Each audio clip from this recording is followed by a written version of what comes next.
Now it's time for the last word.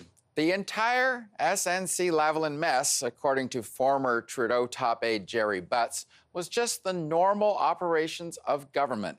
If so, one image sticks in the mind from this week's testimony to the Justice Committee. While attending a gala last October, Justin Trudeau's powerful deputy minister took a phone call to his unlisted number.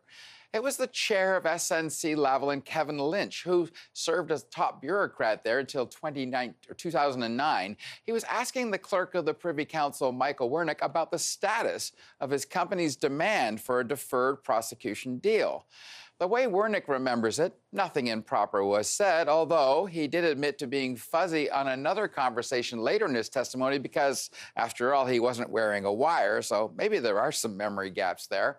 But this encounter cries out, nay, screams out for special access to the most powerful political forces inside government by a private sector's interest aimed at arm-twisting the Attorney General for the first ever deal of its kind.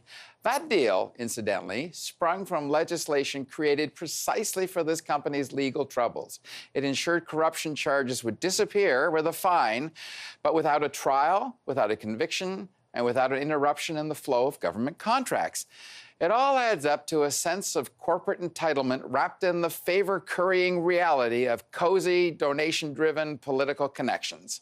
It wasn't nearly as jarring, but there's also the curious example of longtime Jerry Butts' friend and his Queen's Park political partner, Stephen Dyke. He now serves as government relations boss for SNC-Lavalin in Ontario and discussed company business with Butts in early 2017. That's just as legislative life jackets were being planned to keep the company afloat. Both the PMO, by the way, as SNC, confirmed the friendship and the dinner, but they point out it was a lobbyist-registered encounter and thus is all above board. Still, optics matter. Now, because I clearly wasn't born yesterday, I know these sorts of relationships matter. The lucrative Ottawa lobbying industry wouldn't exist if connections didn't count in procuring government favors for their clients.